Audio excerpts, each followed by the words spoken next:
2025, welcome to Allegra Clark.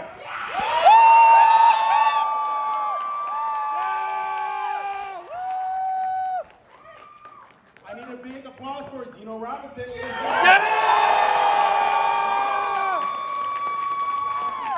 Why was that bigger? How about a round of applause for Kirk Thorton?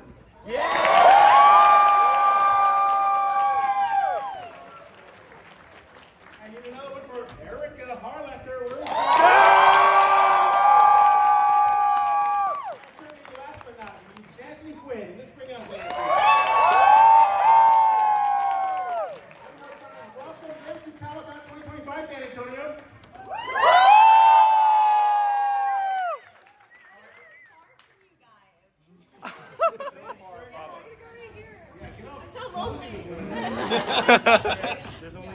There's only one. We'll We're going to share one mic, right? All right? We'll share this one. First of all, guys, thank y'all for coming to San Antonio.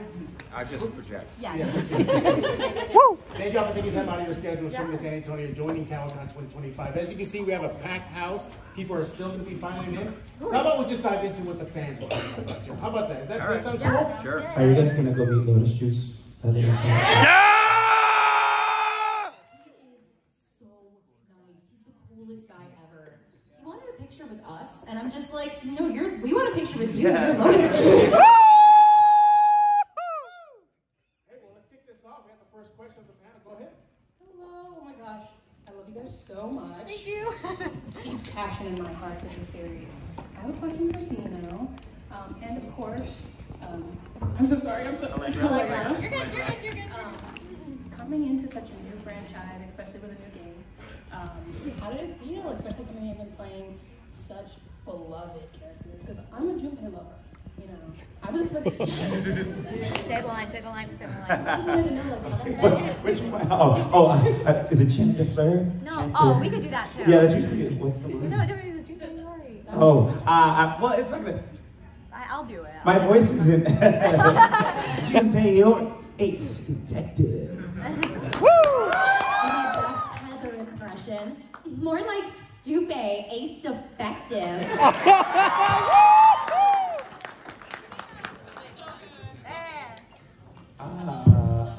Excuse my voice. It's going out. So I'm sorry.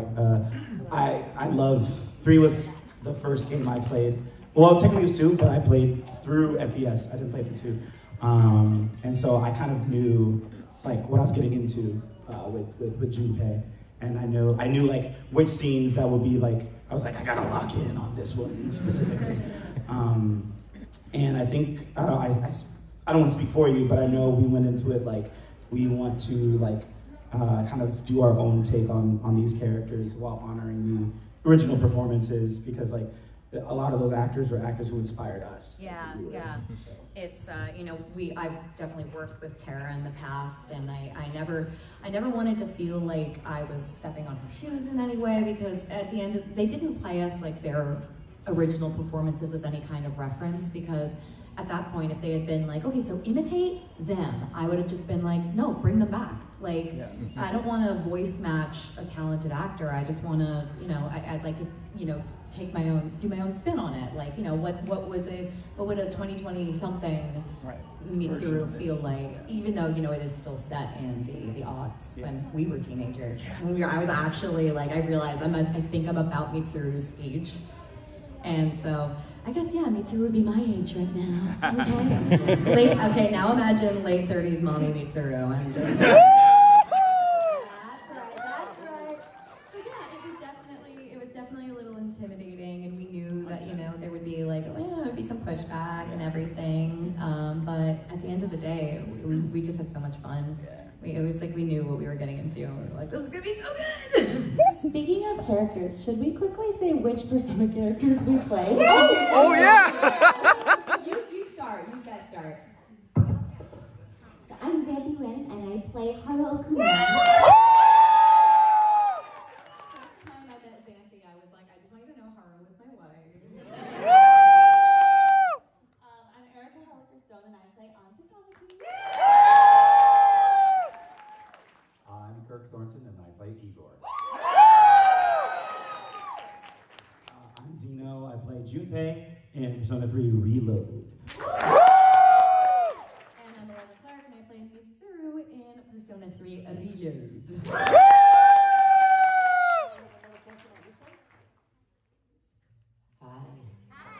I hope this is not a dream. I do not want to wake up because I've been waiting for this moment to actually meet you guys. And so you've been waiting for this. You want somebody to pinch you? We pour some cold water on you? I like to me and Kirk are like, you want us to physically like... I was like, I've been waiting for this.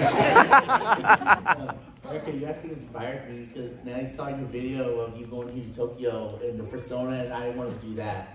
So, Thank you. my mom she loves you guys because I played over 500 hours of Persona and the Trails game that you guys are in. Yeah. And my mom wanted me to ask you guys this from her. If you guys could still do your voices of Yuna and Altina. Oh gosh. And do you just read these one line, that's it? You're forming? Yeah. You go first. I wrote your characters. Okay, good. Thank you. She goes first. Oh, we're doing a scene. Oh. Oh, God. Oh. What is the Live scene acting. sound like? Okay, hold on. Give us our crossbow back. Okay. Aw, look at those fluffy sheep. They seem well taken care of. They must belong to someone in town. She actually feels sheep. We're in the sticks. Woo!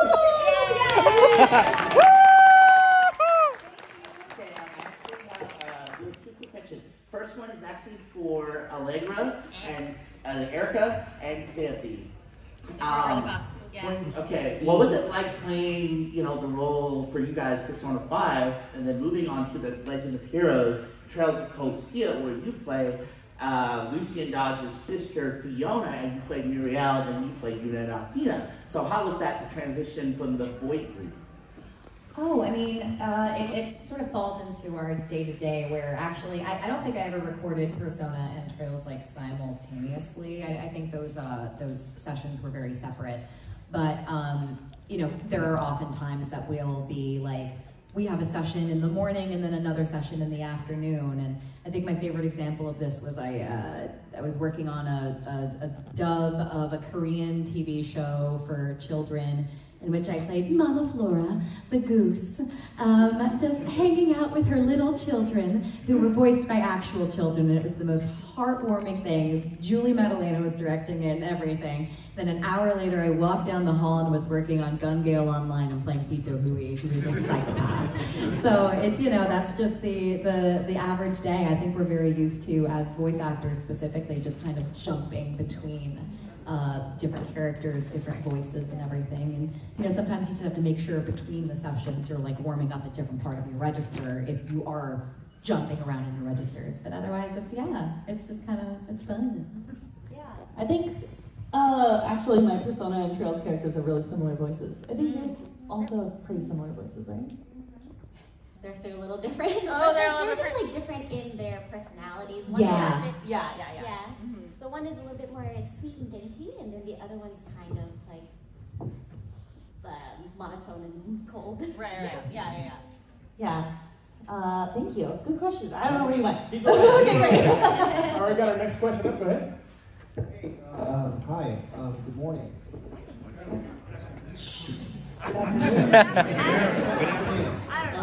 So, you know what? It's the morning in LA still, so like our brains are still. I was thinking that. Yeah.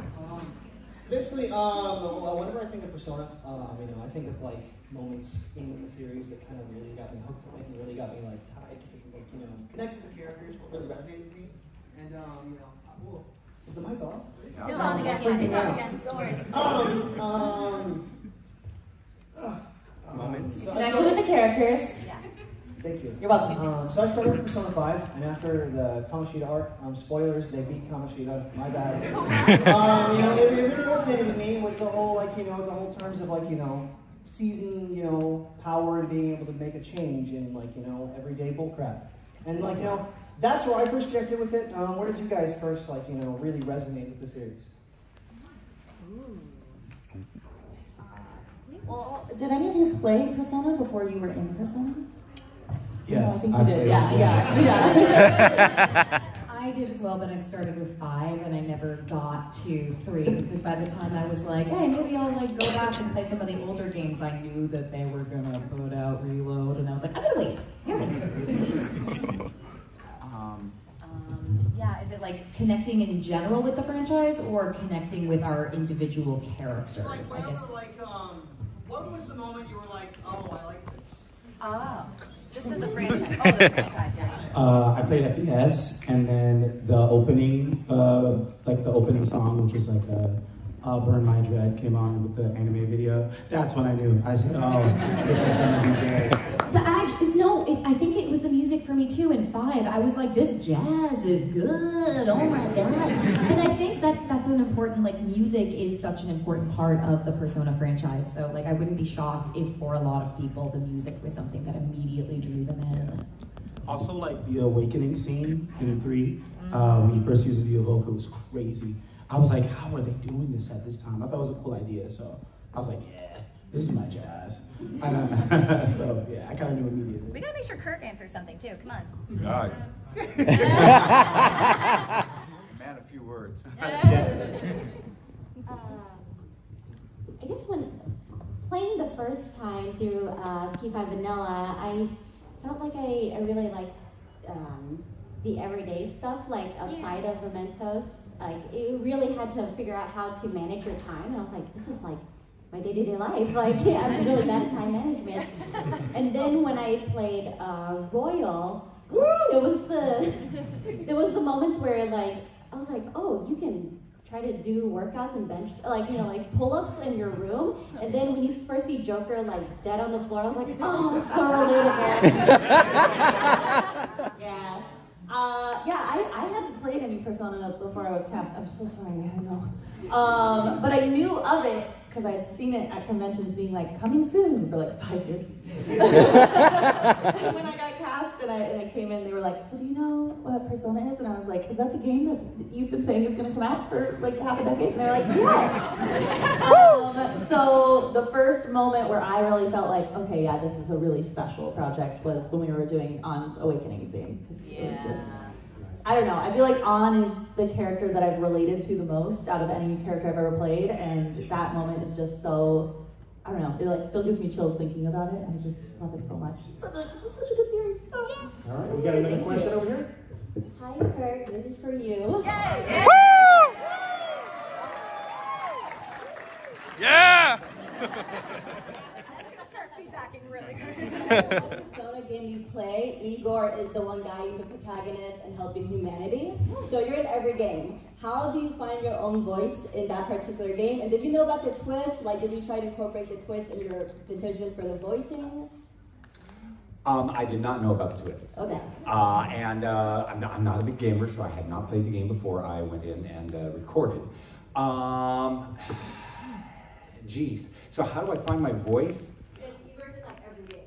Yeah, but it's not always me. Yeah, so You make a show though. I mean, the way I find my voice is it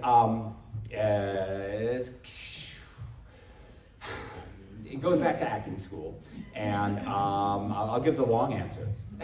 There are no long answers. No, the long answer. Oh well, this is the long answer. No, but, the way I find a voice for a character is hopefully I get an image of the character.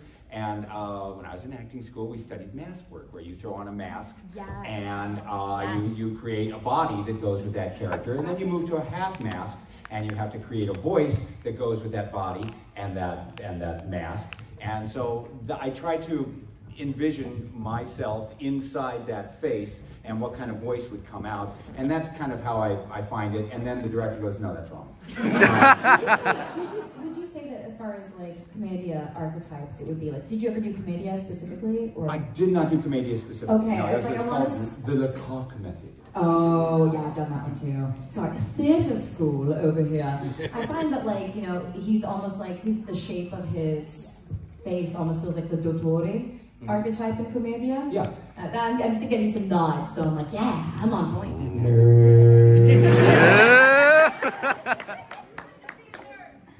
We're all nerds here. Look, you need 5 intelligence to talk to me. So. Yeah! for that question. Well, I got a question over here. Hi there. My name is Tim, and Hi, Tim. I know you guys, record your lines, and you only get to see bits and pieces of the work. I was wondering if after you had done it, the game was released, did you go back and play the game, and what do you guys think of it for your respective games? I'm like, oh, that's what the director was trying to explain to me. Sometimes for these video games specifically, they'll be like, and then this huge thing for the Kamoshida fight, they were like, and he's sitting on a toilet, and I was like, what are you talking about? And so when I played the game, I was like, oh, gross. He's giant and sitting on the, okay, I get it. I hate him. Let's kill him. For me, Haru comes in pretty late in the game, so I missed tons of character development up to this point, and she just kind of appears and starts to get to know everybody. So I forgot where I was going with this. What was the question? How does it feel to play the game after? Oh yeah, playing the game after. Yeah, going back to play, I was like, I did not realize how much I missed because I felt like I did have a lot of recording sessions for this character, but I can only imagine how much you guys did from the beginning to that point. Yeah. But yeah, it was a whole different experience playing it because when I got to the lines that I recorded, I was like, I envisioned this completely different in my brain. So seeing it was pretty cool, and also getting to know Akechi was really different too. Yeah, actually, your intro scene was one of the ones that they were trying to describe to me, and they were like, so Xanthe is playing this, and I was like, I love Xanthe. And then they were like, she comes in, she's like, I'm the beauty thief, and blah blah blah. And I was like, wait, what? Are we angry about that? Or what's happening? And they were like, you're just kind of confused because she's just kind of like, yes. And then she's awkward, and Mona's upset. It was a lot. So when I actually saw the scene, it's one of my favorite scenes in the game because it's so funny, and you do such a good job of being like, yes. I loved that scene, and that really solidified my love of Haru immediately because I was like, she's trying so hard, and she was told, she was told what the bit was, and she's like, I am committing to this bit, and I'm like, I have respect for this. You memorize your lines and nothing else, and then we go off script because we're like, no, you're not. What are you doing? And you're like, let's just say the same thing again. For us, I mean, sort of Persona 3 was a game that already existed, so there were no real visual surprises as far as with the exception, obviously there were things like the Link episodes that were new, and seeing those, the theurgies. And at the very least, we got visuals as we were recording, so I saw rough animation of Mitsuru and Princess Leia and Artemisia and everything, but actually seeing how pretty it was with the updated graphics and stuff. Oh, cut out. There you go out. Should be another mic up there. What? Here, try one that works. They're cutting me. They're just like, shut up, Allegra. No one cares about you. I'm like, oh, okay. Yeah, just actually seeing the visuals and seeing the sprites and seeing how everything was laid out was really cool. And then hearing Koromaru, honestly, and just seeing Koromaru and Koromaru existing and Koromaru being Koromaru. Yeah. What's your favorite part about the game? Koromaru? Yeah, I played the original, so I was like, I wonder how they're gonna P5 it, how they're gonna translate it. But a lot of stuff didn't come as a surprise because I already knew, because I played it. Except the theurgies and the Junpei Chidori scene was a new cutscene for that game, which is really cool. So. You know what? Oh, no. So actually, I've got a really good example of this. Some of the tweaks that they did. So for instance, generally no spoilers, but October. Oh. The way that scene changed as far as the blocking went. Oh boy, I was not prepared for how much that was going to make me cry. Kirk, what about you? I know you've spent 500 hours. Playing the game? Yeah. How'd you feel? He's such a gamer. Woo! Yeah, not a gamer. Imagine if you did play it. Well, the problem is, my ego gets too involved. And so, I'll be watching. I do the same thing. And, they picked that take? Yeah. And I'll be watching it, and I start to get into the story, and they go, oh, no, I would have done that so differently. Or I'll go, oh, that's not bad. Okay, I can live with that, and then the next line will come and go, oh, geez. Okay, yeah, okay. It's tough. It's tough for me to watch when I'm done. I thought you were gonna say they cast me with these people. Live up to me. Not in this game. Not in this game. Right. That's a secret. Well, we got another question over here? Yes. Well, first of all, like everyone else in here, huge fan of all of your work. Thank you for being here. And I had two small questions, if that's okay. For Zeno and Allegra, I wanted to know, when you were originally auditioning for Persona 3 Reload, was there initially a different character that you auditioned for? And for Kirk, I wanted to know, because initially Igor, who had a different voice actor at the time, didn't work. I wanted to know how you managed to land the role for him as the current voice of Igor. And that I also loved your voice in Persona 4 as King Moron.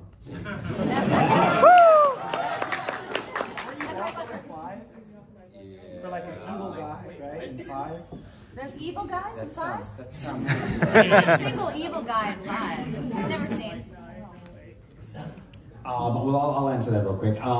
Yeah, I mean, I've got a history with Atlas. I've worked a number of games with them, and so I got this job the way I get so many of my jobs. Which they go, are you? And you go, yes, and then they cast you? Yeah. Basically, I get to the studio and they go, oh, you're doing this. And I go, oh, okay, let's do it.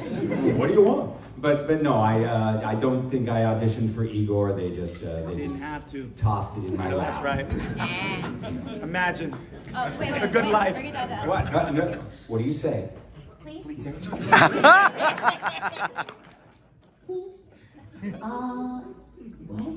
Who did I audition for? I also auditioned for you because I read for 3. It's usually like a pick 3 thing. So I read for Mitsuru, I read for Yukari, and Fuka, maybe? Sounds about right. Yeah, I think I did the 3 of them, maybe. But like, the thing is, the Mitsuru specs say, and French. So I was like, if I get any of them, it's going to be the French one. And true to form, Val actually emailed me because she wasn't sure she'd seen my Mitsuru audition. She was like, I want to make sure you read for this character in particular. I think with some of them, Atlas may have kind of known there were a couple people they wanted to read specifically for it. And I'd worked with Atlas in the past, and they knew I spoke French, so I felt like a natural, thing. Yeah. She told me like they gave her a lot of control, or like she had a lot of influence. So they were like, "Which one?" And she was like, "Damn, you want that." Yeah. I auditioned for Akihiko and the pro tag as well.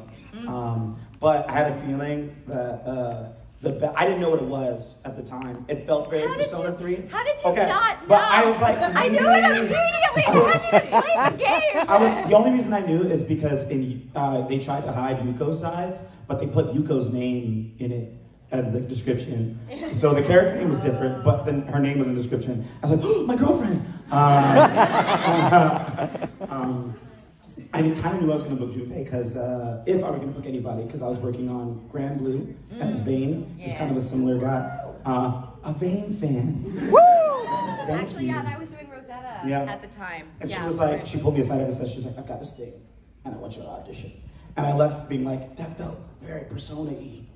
I hope it's Persona. And it was. Yeah. Awesome. All right, got a question over here? So I know that there's the very typical question of like, what is your favorite line? But do you have a favorite line that a different character said that you wish like you had gotten to or had fit better in your character? Oh, nothing that was I don't think anything would fit better for my character, but I really love Alejandro's "You're a Moron." It's so funny.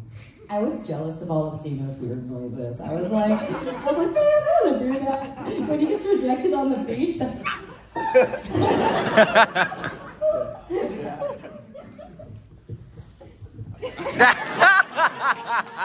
feel like talking about delicious pancakes. I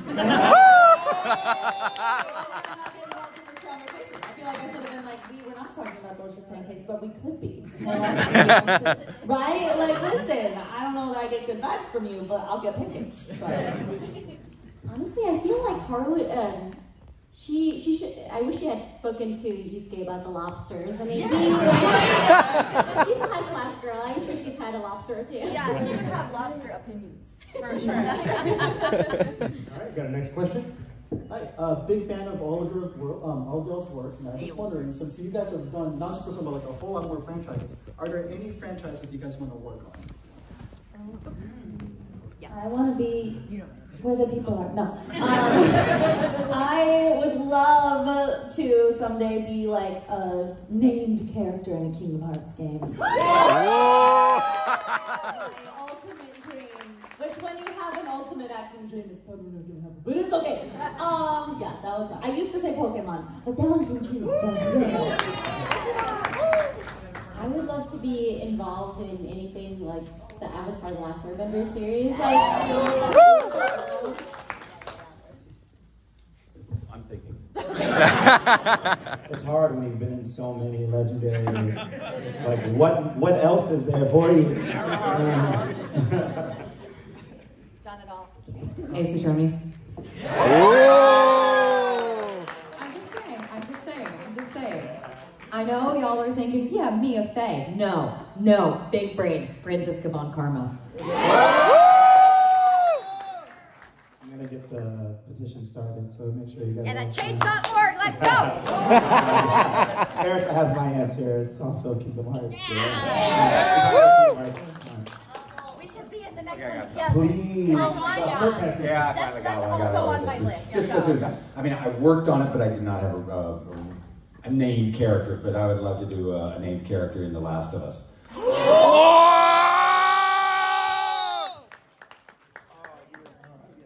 have a question up front? This is for Zeno. My friend, every time I play the game and they hear your voice, they say you sound like RuPaul from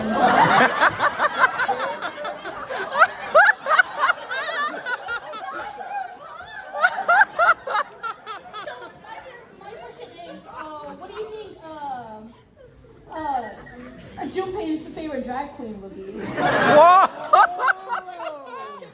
Chidori had him like, hey, sit down, I want you to watch something. Yeah. And it's RuPaul's Drag Race. I don't know the queens, but I do feel like Junpei would be into it. Like he would. About the art though, like, because I feel like Junpei is like really women crazy. But I feel like he'd be like, what? Hers was so good. Like, you get invested in the competition. I feel like he will watch Dragula. You stay, sashay away. Right Oh, can you? I was gonna ask you that after I said Xanthe, you stay. Sashay away. Sashay away. Yeah. My voice. God. Xanthe, you stay. Sashay away. You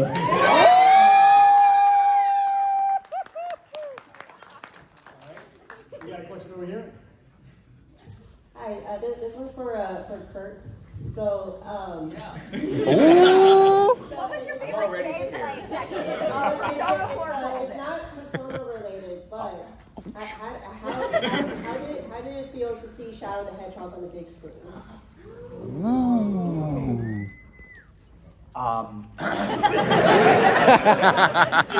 It's just been, the entire year has just been incredible. You know, I've been doing Shadow for years now, and he's always been kind of in the background. So to have Sega call it the year of Shadow.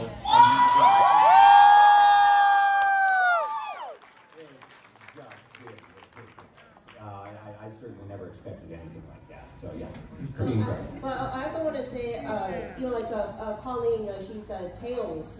Like how was that like a huge effect in the voice acting community that she's like with Jim Carrey and Keanu Reeves and just like Hollywood. Oh, we're all so happy for her. Yeah. We're all just so jazzed for her, and yeah, just couldn't be happier that she got in. When I saw the posters, and it's just like, Keanu Reeves, Idris Elba, Pauline O'Shaughnessy, I'm like, yeah!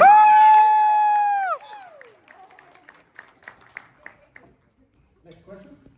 Did any scenes make you emotional while recording them, and which ones were they? Yeah, I mean the Shiho scenes for me. Really emotional. I don't know about you guys with P3, but for P5, I feel like a lot of us, the game came at like the exact right time for us with like things that were happening in our own lives, and that the Shiho stuff specifically, I was like, whoa, this is like very intense and cathartic to record, and that Shiho was able to get better, and it was just such a, I don't know, it's such a different experience than I've ever had with, you know, most anime or video games where they're like, haha, I'm an anime girl, punch, and then that's it. And having these really, really deep things happening, it was such an amazing experience that I don't know that will ever be replicated in anything else. But yeah, the Shiho scenes for me. I think for me, you know, Haru's thing with, she's been raised to be a good girl, and listening to her parents and the adults around her, like trusting that they have like her best interest in mind, in which, you know, things went pretty badly with her fiance. I really liked that, you know, she found this group of friends that encouraged her to be like, you know, you should realize this situation is really bad and you need to stand up for yourself. And I really like the messaging that came with that arc. These are really good games, guys. Every session is emotional, but with these, the emotion was joy. Because he's so much fun to do. I know you were crying when you said welcome to the Velvet Room. Heartfelt scene. Perfect here. Yeah, I think it's like a persona sort of like gift, like blessing. Like it seems it's a pattern that like something an actor goes through during like recording ends up being in it, right? It's like we were meant to play these characters at the time we did. Yeah. Really weird. Like literally everything Chudai went through was like how I felt about like myself and like life, and the Chidori scene especially, like all that was real. Like I was going through a real situation, like losing a friend, not in the same way, but like a lot was going on in my personal life that I got to like cathartically express in that scene. Yeah, it was like, I was like, dang, this is why I was supposed to be Junpei. Because I think this was gonna happen, and then I needed to do this scene to process that thing, and it really helped. And so like, you know, Val had to come in and give me like a hug, and I was like crying. And so like, if you guys watch it, you go, is he really? I think I saw a stream where it was like, he was actually crying in the booth. That's because I was. Thank you. Thank you. And I'm not the only one. I'm not the only one. So, yeah. Alejandro was a wreck. Yeah. And so were you. And so was I when recording the answer. Yeah, what section I'm talking about. I have a lot of unprocessed grief about, or had, I'd say, I'm doing better on the subject, but you know, recording that DLC, again, it's the thing where it's like, it was at the right time where I just really needed to think about and process grief at that time in my life, and getting without being super, no, I'll be a little bit more specific. So like, the year after the hardest day of my life, Billy Commits called me to check on me because he knew I had told him a couple months earlier that that specific day was a day that I was really scared of, because I knew it was going to bring back a lot of pain. And he called me, and I still have the message saved on my phone. He just was like, yeah, I just wanted to check on you and make sure you were okay. I know today's a tough day, and I just wanted to do that. So in particular, when Mitsuru was saying, you know, I never got to thank him. I never got to thank Billy. So, yeah, that was mine. Give it up for Billy Commits, everybody.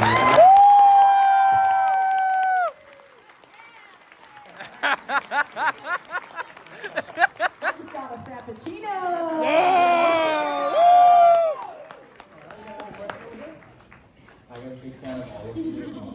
Just to say, I have been waiting for this. This is a question from both me and my wife for Kirk specifically. So, as Kirk, do you have a favorite Velvet Room attendant? Or if it helps, if you were Igor, like who would you want your Velvet Room attendant to be? A quick little refresher for the attendants up. So there's Elizabeth. She's like real smart and tall and pretty. She's very chaotic. It's Tara being like, you know, what if I went down this slide? What is this club? I am going to dance outside this club. Protagonists want to sleep together? I don't know. She broke a lot of rules. She wasn't supposed to break. I don't know the 4 attendants, but I do know 5. There's these 2 twins, and they're really abusive to the protagonist. They like throw them in jail, and they like hit them with whips.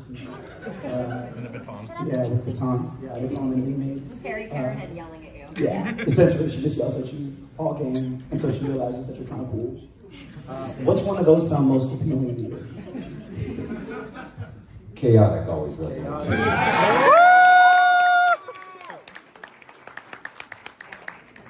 Next question. Hi guys, it's so great to meet y'all. First off, hi for being here. It's scary actually being up here and actually talking to you guys. No, you got this. Don't worry. Zeno, I want to personally thank you for the Persona 3 replay, the Let's Play that you did.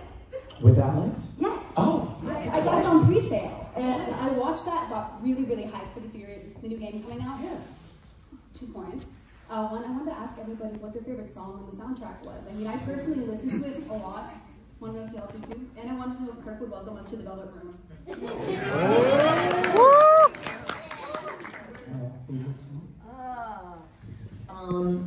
Before the answer came out, it was weirdly it was Deep Breath, Deep Breath. Yeah! It's very eerie, and I kind of love that. I mean, the entire soundtrack is a banger.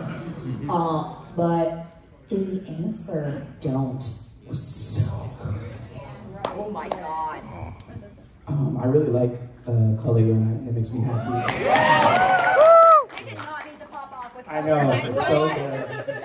And of course, it's going down. It's it's snubbed at the Game Awards, but it's okay. 100%. Yeah.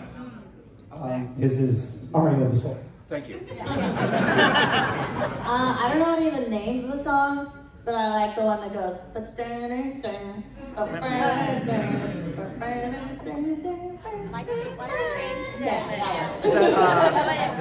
No, it's Rivers in the Desert. Isn't it Rivers in the Desert? It goes dun dun dun dun dun dun dun dun.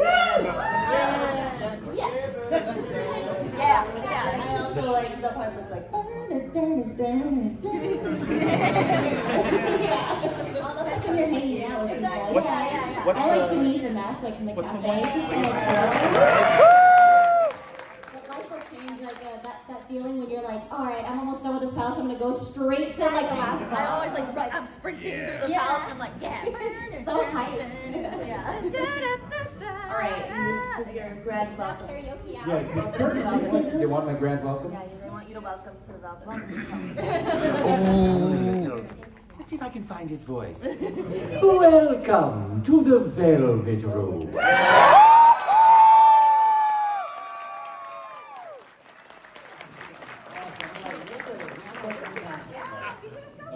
Hi, I'm really nervous to be here. It's my first con. I just want to say thank you everyone. Really great to meet you all. I have like a question for Kirk, but it's a long line. I'll ask later your vote, hopefully. Okay. But I just want to ask like a more fun, lighthearted. If for all of your characters, if you were in a different Persona game, like what do you think would be your best friend in that crew? You know, if like from 3 to 5, 5 to 3, that kind of stuff. Xanthe, you and me. Woo! Yeah! Haru and Mitsuru, tea time? Yes. Complaining about fiancés. Oh! Fashion? Yeah, no, I know. I think I really think Haru and Mitsuru would be like, you know, oh, you get me, you get me, okay. Oh, you also have daddy issues. Okay.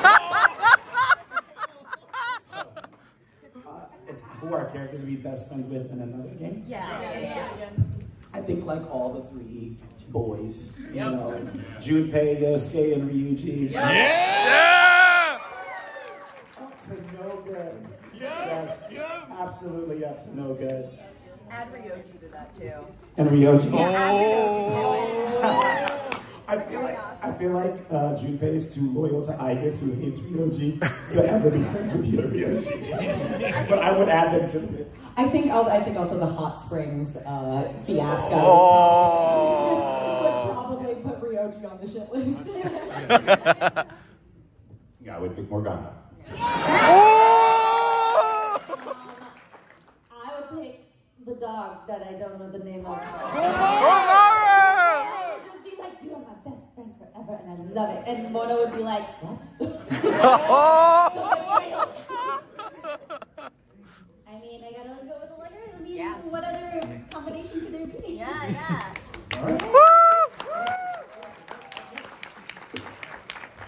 Hi, it's nice to meet you guys. I wanted to show Kirk some love, but he's been getting a lot, so.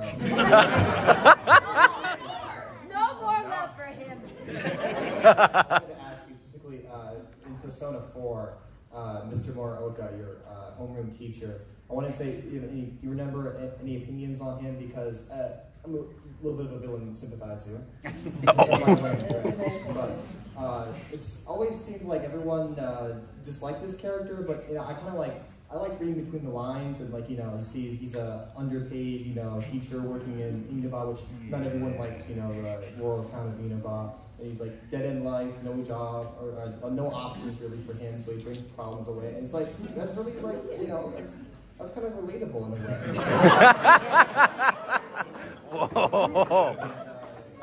He hurls tons of insults and he's super mean to you, but I don't really like, I kind of feel bad for him mostly. Well, no, that's great. It's wonderful to play villains because they're so multifaceted, and it's very difficult to play a character who you don't enjoy playing, and you have to find something about them that you really like in order to make that performance come to life. If you can't find anything about a character that you like, it's really, really difficult to bring him to life. So you got to search for all those little quirky things, and that's what makes it fun to do. All right, good question. Thank you so much. But yeah, that's very insightful what you said. I mean, you really summed it up well. Can you talk to that? Okay. I apologize for asking a non-persona question. What? Yeah, you're good. For real? There's a question for Allegra. Yeah, I know what's going on. What's going on? We talked about it yesterday. First, The suspense. sorry. Brain fart. I'm a weasel, I don't know things.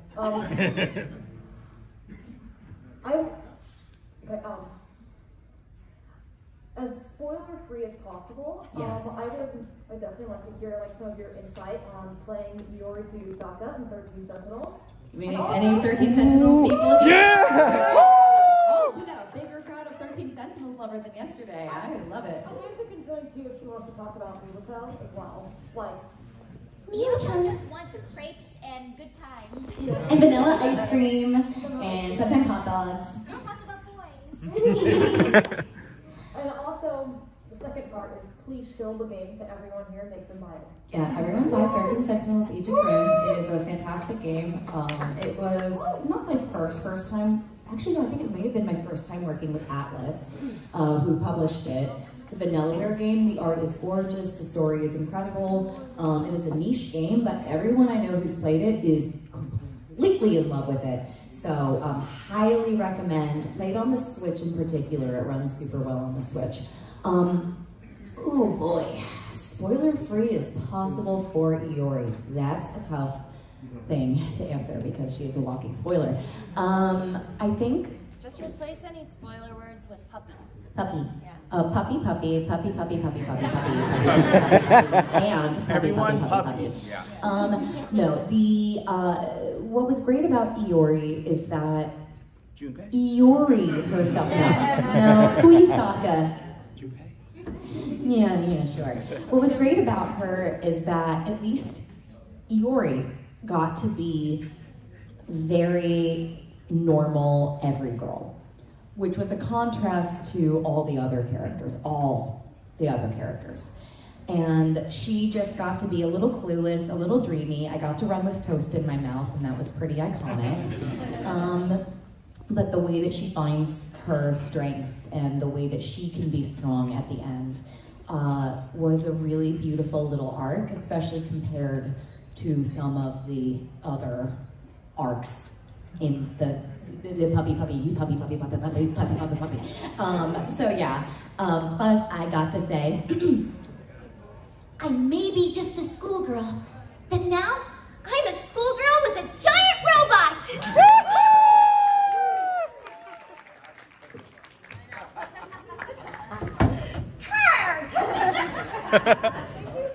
It's great to see you again.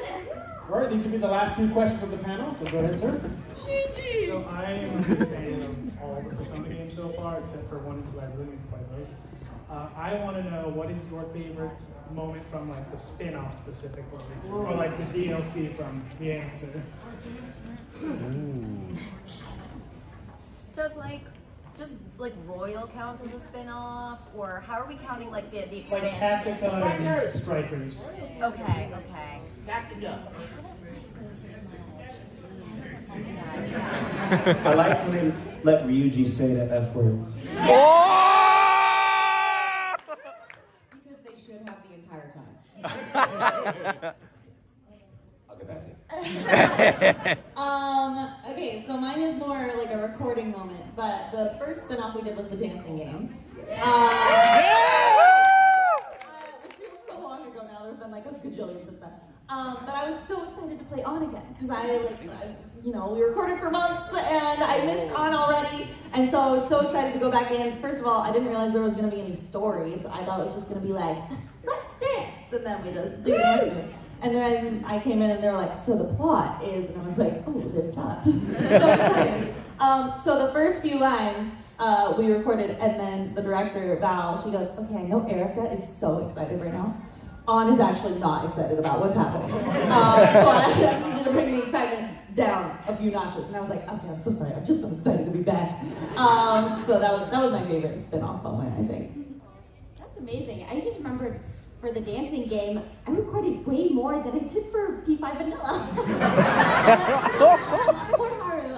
But for one of my favorite moments in Strikers is when Haru gets behind the wheel and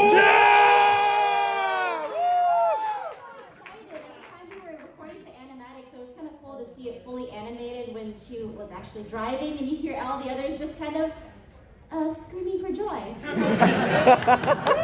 So I guess also, I don't know that this counts as a spin-off, but when Joker was in Smash. So they are so secretive, right? They brought us in, and I was going to the studio that I really don't work with that often, and I was like, oh, okay, did I audition for something? I'm confused. And I walk in as Erika Lindbeck is walking out, and she goes, do you know what you're here for? And I go, no. And she goes, okay, have fun! And then she leaves. I was like, that's ominous. So I went in and they made me sign all these NDAs, before they'd even talk to me. And I saw that On was pulled up on like the screen, like a YouTube clip of her so that they could know what the voice was. And I was like, oh, what's happening? Are we doing Persona? What's going on? So after I signed everything, they were like, all right, these two guys are from Nintendo. And I went, is Joker in Smash? Yeah. And I went, ah! And they were like, let's put you in the booth because we need that reaction exactly right. So that was so exciting. Yeah, I can't live up to any of those. All right, we got the next question. All right, this is the last question of the con. I'm sorry, the panel, excuse me.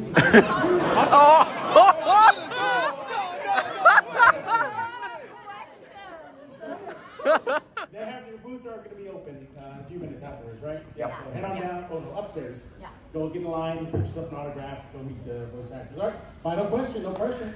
I've got a hard question. Also, I love Persona 5, did my nails today. But for people of color on the panel, my question is, how does it feel about being example to minorities? Especially with the anime, that the examples are really harmful in the past, so how does it feel being these examples for people?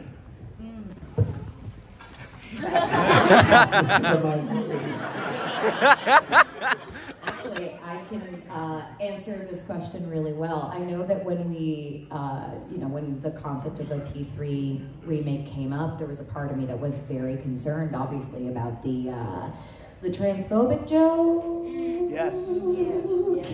And the way that they altered it, in that, no, it's not trans panic, it's not any of that stuff. It's just, this woman's just a conspiracy theorist, and they're just gonna back away slowly. I thought that was a beautifully sensitive way of removing something that was such a harmful stereotype for trans people, and something that would have been really shitty for any trans person to see, but especially trans women, where their womanhood was basically being denied in that moment. So the fact that they tweaked that the way they did, I think, was a really wonderful moment. And it wasn't just a localization thing, they changed it in Japan too, and that made me really, really, really happy and really proud to work on the game.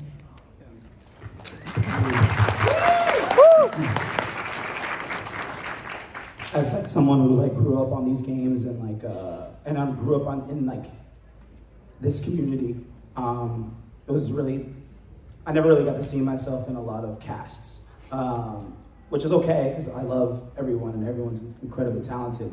But I think the number one thing that I love hearing when I do events is I have other actors of color who are oh, I didn't know that it was something I could do until I saw you do it, and that's how I felt about the few actors of color who were doing it at the time. You have O.G. Banks and you have Bo Billingsley, and they were OGs for me.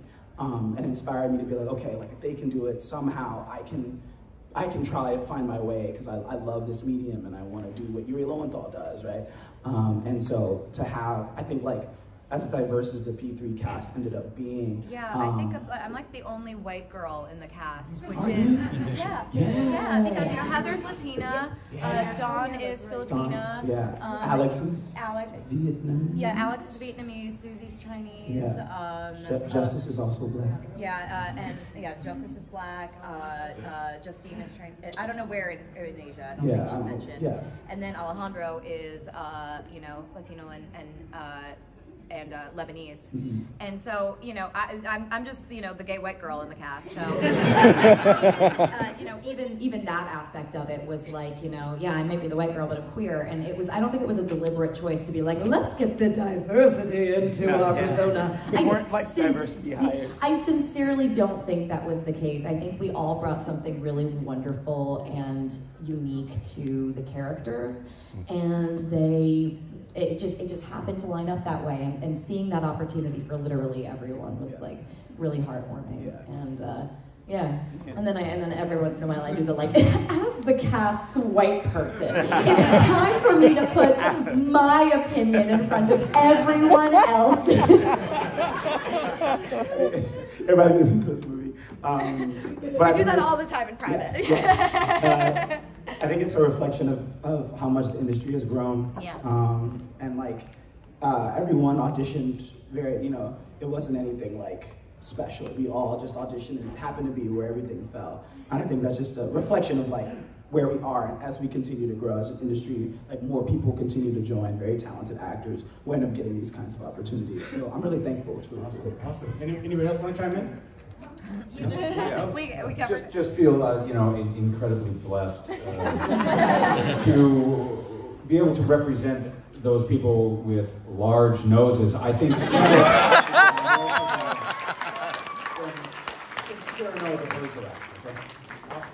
Same tall girl representation. Yeah. That was really nice to see. Thank you. Give it up one more time for the voice cast.